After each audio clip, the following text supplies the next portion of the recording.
Hello dear students, welcome back to my channel physics SPC. Gravitation का एक question. If potential energy of a body of mass m on the surface of earth is taken as zero, then its potential energy at height h above the surface of earth, r is the radius of earth and m is the mass of earth. तो समझते हैं कैसे करें। सबसे पहले एक अर्थ बनाइए, यहाँ पे डायग्राम बना दें, थोड़ा सा फॉर्मूला याद होना चाहिए आपको। तो ये आपकी अर्थ बना ली, इसका मास m मान लिया और इसकी रेडियस r मान ली। ये सरफेस ऑफ अर्थ है। जानते हो, हमें जो पोटेंशियल एनर्जी के फॉर्मूले याद कर रखे हैं सरफेस और मास सिस्टम के, उसमें हमने रेफरेंस पॉइंट माना है इन्फिनिटी पर। रेफरेंस पॉइंट हम इन्फिनिटी को मानते हैं। रेफरेंस पॉइंट वो पॉइंट है जिस पॉइंट पर हम पोटेंशियल एनर्जी इन्फिनिटी पर जीरो मान लेते हैं बेटा। और reference point potential energy infinity पर जीरो मानकर हमने पोटेंशियल एनर्जी के फॉर्मूले लर्न कर रखे हैं। जैसे अर्थ के सरफेस पर अगर हम पोटेंशियल एनर्जी पूछते हैं, अगर यहाँ पे एक बॉडी है, इस जगह पर पोटेंशियल एनर्जी पूछते हैं, तो U1 माइनस का G capital M small m over capital M small m। Surface पे निकाल लें तो इन दोनों के बीच की shortest separation, capital M small m के बीच की डिस्टेंस देखते हैं, कैपिटल R, ये कैपिटल R। लेकिन ये फॉर्मूला तब तक सही है जब तक हम इनफाइनाइट पर पोटेंशियल एनर्जी जीरो एज्यूम करते हैं। ये एज्यूम किया है तो सरफेस पे इतना पोटेंशियल एनर्जी होगी। अगर सरफेस से h हाइट पे चले जाएं, सरफेस से h हाइट चले गए, अगर ये बॉडी यहां आ जाए तो इस जगह पे पोटेंशियल एनर्जी कितनी होती है, तो माइनस का G capital M small m, इन दोनों के बीच की शॉर्टेस्ट सेपरेशन, तो कैपिटल M मेरा स्मॉल m मेरा, इन दोनों के बीच की सेपरेशन देखें तो ये वाली सेपरेशन देखें कितनी है, R प्लस एच। और इन्फिनिटी पे देखते हैं तो इनफाइनाइट पर पोटेंशियल एनर्जी जीरो मानते हैं। इन दोनों के बीच की सेपरेशन देखें तो इनफाइनाइट पर जीरो। तो ये फॉर्मूले तब तक सही हैं जब तक हमने इनफाइनाइट पर पोटेंशियल एनर्जी जीरो एज्यूम कर रखी है। अब हमारा जो क्वेश्चन की डिमांड है, वो क्वेश्चन की डिमांड क्या है, ये अर्थ है द्वारा से,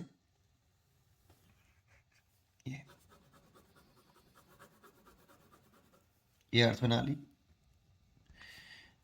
ये आपका अर्थ का मास हो गया और ये अर्थ की रेडियस हो गई, ये सरफेस ऑफ अर्थ हो गया।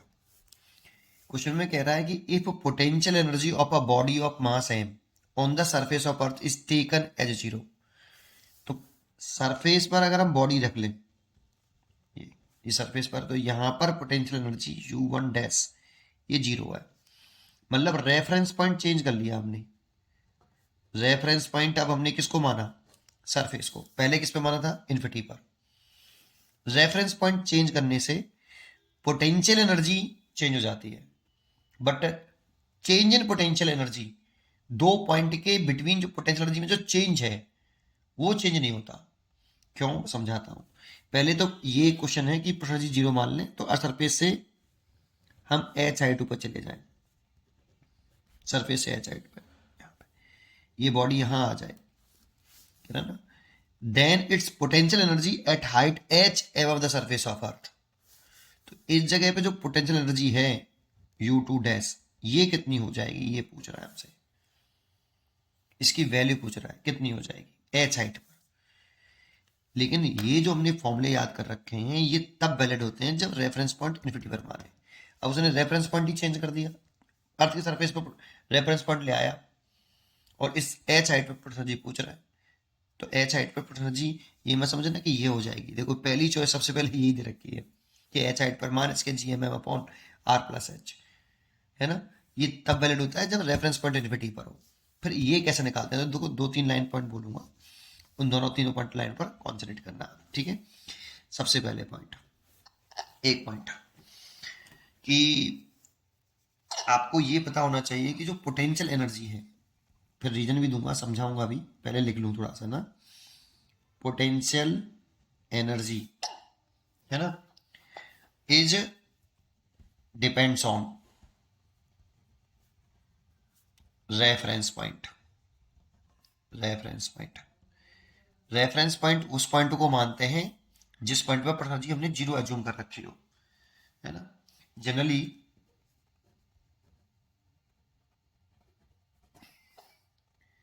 पोटेंशियल एनर्जी एट आर बराबर इन्फिनिटी पर इज टेकन जीरो, मोस्टली यहीं पे लेते हैं, जैसे इस वाले केस में इन्फिनिटी पे ले रखा है। But change in potential energy, change in potential energy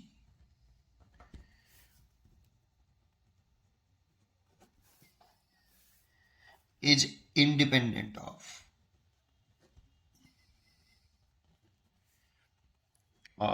reference point।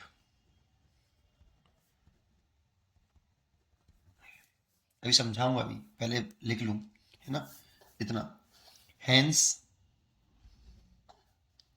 if the choice of zero potential energy, zero potential energy, that means reference point,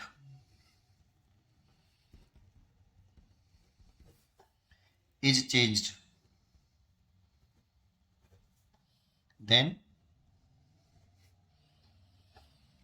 change in potential energy, change in potential energy will not change।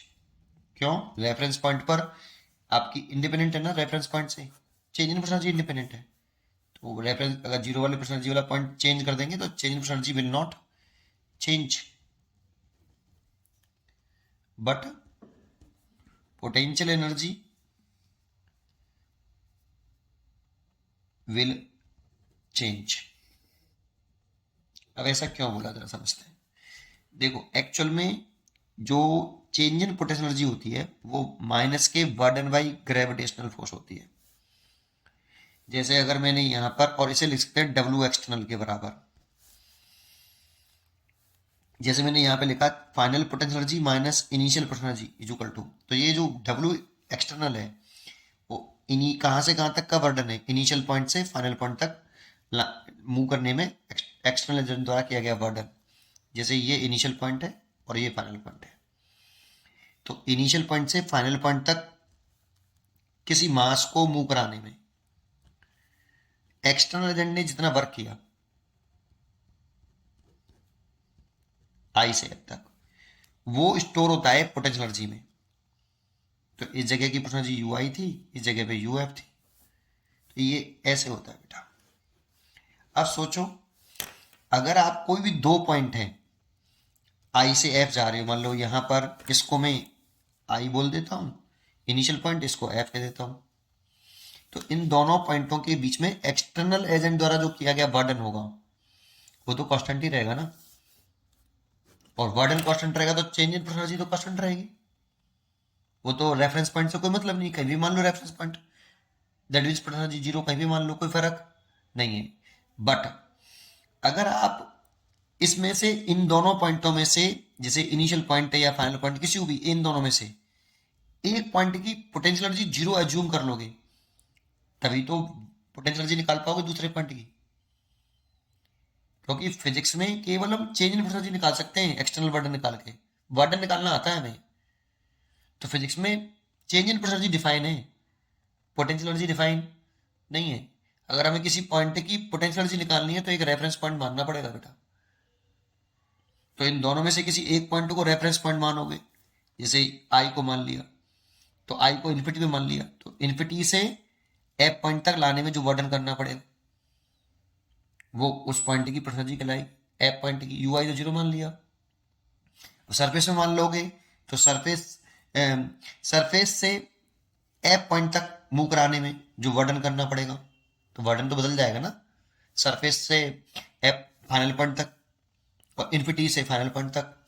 ये मान लो final point है, ये initial point मानूंगा तो यहां से यहां तक का बर्डन निकालूंगा, और ये इनिशियल पॉइंट मान लूंगा तो यहां से यहां तक का बर्डन निकालूंगा। तो पोटेंशियल एनर्जी रेफरेंस पॉइंट की पोजीशन पर डिपेंड करेगी, but change in potential energy reference point पर डिपेंड नहीं करेगी। ये पॉइंट पहले इतनी बात समझ में आनी चाहिए।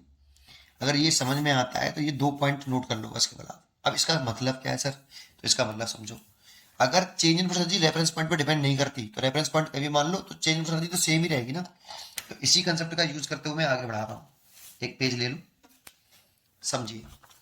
अब मैं करूँ कैसे, तो देखो मैं यहाँ पर पोटेंशियल एनर्जी में चेंज निकाल लेता हूँ, U2 माइनस U1, ये U2 ये U1, ये चेंज इन परसेंटेज हो गया, इक्वल टू ये ऐसे ही यहाँ पे लिख लेता हूँ U2 dash minus U1 dash. ये बराबर क्यों कर लिया, क्योंकि रेफरेंस पॉइंट बदलने से चेंज इन परसेंटेज में तो कोई फर्क नहीं पड़ता ना, वो तो इंडिपेंडेंट होती है रेफरेंस पॉइंट से। इसीलिए चेंज इन परसेंटेज इस वाले केस में इन दोनों पॉइंटों के बीच में जो पोटेंशियल में चेंज हो रहा है और इन्हीं दो पॉइंट के बीच में जो पोटेंशियल में चेंज हो रहा है उस पर कोई इफेक्ट नहीं पड़ेगा, रेफरेंस पॉइंट कहीं भी मान लो। हाँ पोटेंशियल एनर्जी बदल जाएगी, तो चेंज इन परसेंटेज में कोई इफेक्ट नहीं पड़ा। तो यहाँ पे लिखते हैं U2 कितना था पहले, माइनस का JM R+H, और ये कितना था minus N minus GM over R। ये इतना हो गया, देखो ये फाइनल हो गया, ये इनिशियल हो गया, यहाँ वैल्यू पुट कर दी। अब U2 तो हमें निकालना है, U2 डैश H हाइट पर, और यहाँ पे मैंने मान लिया 0। तो सॉल्व कर लेते हैं इसको। तो यहाँ से सॉल्व करें तो देखो ये वाला प्लस का हो जाएगा, G capital M small m by capital R plus का हो गया, ये माइनस का है GM ओवर R+H, ये U2 डैश हो गया। यहाँ से G capital M small m common ले लिया और R अपॉन R+H एलसीएम ले लिया। यहाँ पे R+H आएगा, यहाँ पे माइनस R आएगा, बराबर U2 डैश। R से R कट गया तो U2 डैश कितना आया, G capital M small m over R+H, और यहाँ पे H और बचा, इतनी एनर्जी होगी। तो इसीलिए बी पॉइंट का जो आंसर होना चाहिए वो ये होना चाहिए GMMH RR+H, H हाइट पर इतनी एनर्जी होगी, GMM अपॉन R+H। ये नहीं होगा चॉइस आंसर बेटा। अब एक चीज नोट कर लो, देखो इन दोनों में अगर मैं चेंज निकालता हूं, इन दोनों में, तो इन दोनों में तो चेंज आ रहा है, ये सॉल्व करके इन दोनों में तो चेंज ही है। अब जब इस वाले पॉइंट की पोटेंशियल एनर्जी ही इतनी आ गई और यहाँ की कितनी है 0, तो इन दोनों में चेंज निकालना, इतना ही आ रहा है, देखो तो चेंज में तो कोई फर्क नहीं पड़ा ना, पोटेंशियल एनर्जी बदल गई। अब ये H हाइट पर पोटेंशियल एनर्जी ये लिख रहा हूँ, और पहले कितनी थी H हाइट पर, इतनी थी, है ना। तो पोटेंशियल एनर्जी चेंज हो रही है, चेंज इन एनर्जी पे कोई फर्क नहीं पड़ रहा, चेक कर लो आप। इसलिए इसका answer C choice is correct. पढ़ते रहिए और खुश रहिए, थैंक यू।